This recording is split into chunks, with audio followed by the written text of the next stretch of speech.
Alright. The name's Dale, doing the album review for the new NAS, King's Disease.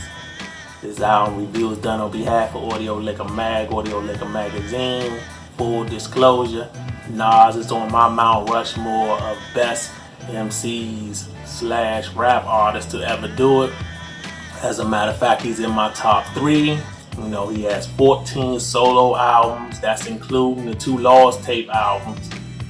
I count them as albums. And he actually has a Firm album, and he has one with one of the Marley brothers. I think it's called Distant Relative. And I was listening to Ambrosia for his podcast, and they was asking the question, can you be a top 10 MC of all time with only one classical album? One classic album, should I say. And my criteria has always been you have to have at least one classic album to be in my top 5. So I would say yes, definitely. I think the word classic is thrown around too much and too easy when it comes to niggas' albums. I've heard questions posed like, how many classics do Drake have? I didn't know he had one. Maybe to the youngest, it's all subjective, I guess. I've heard how many classics does T.I. have? How many classics does Rick Ross have? In my opinion, I've heard just about every T.I. album, and I don't think he has a classic album. He has some good albums, but I don't think he has a classic album. And I've heard every album from Rick Ross that I know of, and I don't think he has a classic album in my opinion. You know, and I like those 2 artists, but I just think we quick to crown and say, oh, this is a classic. And I was also listening to the Joe Budden podcast and a few other podcasts, and they were really praising this Nas album. They were saying it has a lot of repeat value, and I believe Maul from the Joe Budden podcast was saying something crazy like this is the best sounding Nas album. And I actually heard that podcast before I actually heard the new Nas album. And I knew that was wrong without me even hearing the new Nas album. I was like, stop it, you're being a prisoner of the moment. And I think he was dead wrong, even after hearing the new Nas album. I can probably name like 6 other Nas albums that are better than this new one off the top of my head. It's definitely not better than Life is Good. I don't think it's better than Street Disciple, which I think is a very underrated album. You know it's definitely not better than Illmatic.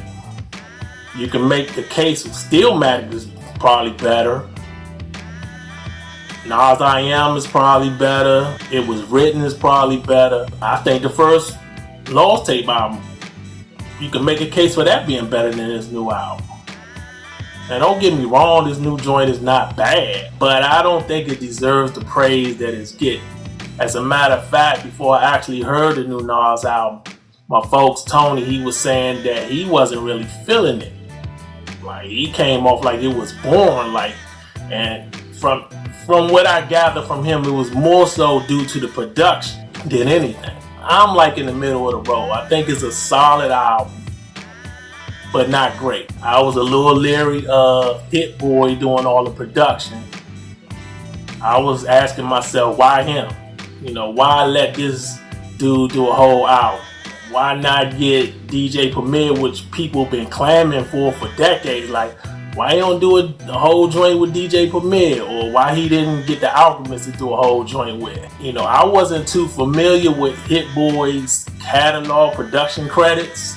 I had heard of him, but if you was to ask me what did he produce in the past, I couldn't tell you. I guess he's the go-to guy for this now and new generation of rappers and artists. And they even dropped the track list for King's Disease like a week before the album was supposed to drop, and I was very skeptical of the features. I was like, some of these features don't make sense. It was a few of them that did, like Charlie Wilson, Anderson .Paak, The Firm, which is a pleasant surprise. They all made sense. But the rest of the features didn't make any sense to me. Even the Big Sean feature didn't make any sense to me. If you was going to get somebody from the now generation from this era, I would say why not J. Cole instead of Big Sean? You know, especially J. Cole making that song years ago called I Let Nas Down, and Nas was actually on the remix. So even the Big Sean feature didn't make any sense to me. So with that being said, the album, it starts off good. Like, I really like tracks 1 through 5.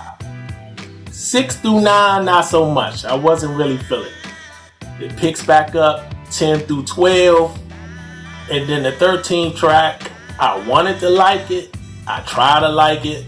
It's called Spicy, but the features didn't work for me. Especially that second guy. The second verse, dude is on the second verse. I think that's ASAP Ferg. I think that's his name. Nah, he didn't do it. Then the other guy, he wasn't that bad, but it's just, I think his name Pharaoh Foreign or something like that. They didn't really work for me on this joint. You know, the lyrics, the content, Nas' lyrics and subject matter is top notch. It's on point. I have no problem with his lyrical content, what he's talking about, what he's speaking on. And, you know, the production, it was just solid. It was okay. You know, it had a few moments, a few highlight moments with the beats, but some of the joints sound a little too Drake-ish for me. Sound a little too new wave R&B-ish for my taste. So I'm gonna get into some of the tracks that I like King's Disease is the first song. Nice way to start off the album. One long verse. Nas got lines, but that's to be expected.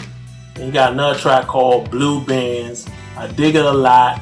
Nas even addresses his past IRS problems a little on that joint. And you got another track called Car 85 featuring Charlie Wilson. It's like a musical ride down memory lane. It's a cool joint. Then you got another track called Ultra Black, which was the first single. Now, I like this song from the jump. This is the first song that I heard from this album and that many people heard from this album. Now, I heard some people say they didn't really care for it when they heard it weeks before the album dropped. But in the structure of the whole album, they really started to appreciate it more.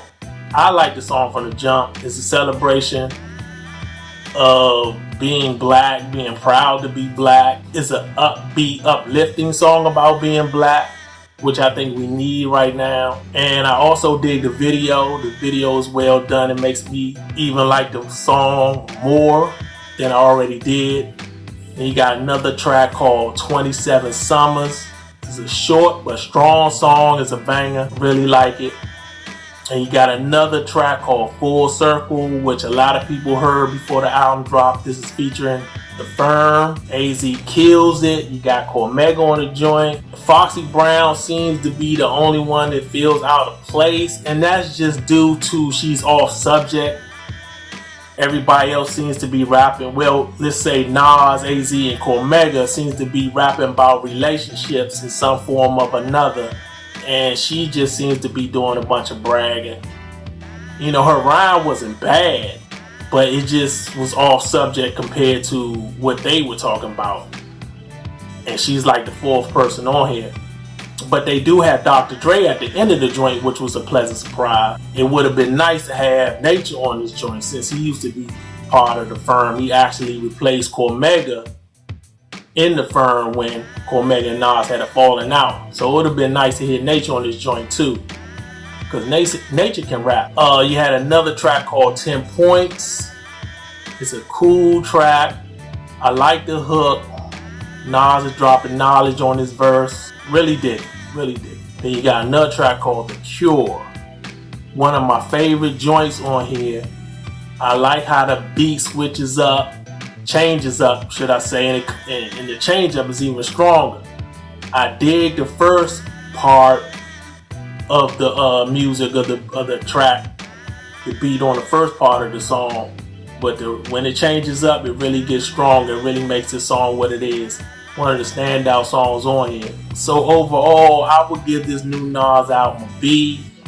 It's a strong B because the content, what Nas is talking about is so grown. It's some grown up shit.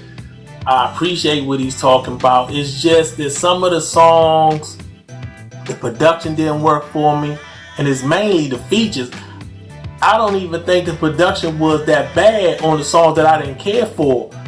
I just think the features didn't work. Like the Little Dirk and Don, Tolliver, and even the Anderson .Paak joint didn't work for me. It just, I'm so tired and so done with this so-called auto-tune singing, and that's a part of like 2 of the songs I didn't care for. I think Don Tolliver is doing that shit, and then Lil Durk is doing his version of that shit. I'm just so over that. It only works for me every once in a while. I still can't totally gravitate to that shit. Call me an old man, an old head, get off my lawn type nigga, but I just can't get with that auto-tune singing, and I just don't think it fits on a Nas album. At least not on, don't do it on 2 tracks, maybe 1. Give me 1 with it, maybe.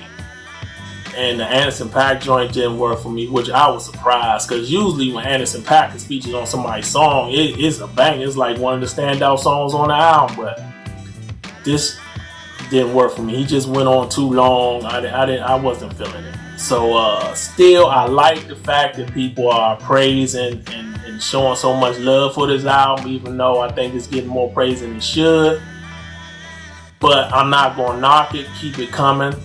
Nas deserves it. He got a lot of shit for that Nas and Kanye joint, Nasir. So I think people were so burnt by that joint and so disappointed from that joint that this is a strong welcoming album for them after hearing that shit. So there you have it. I'm finished. I'm done.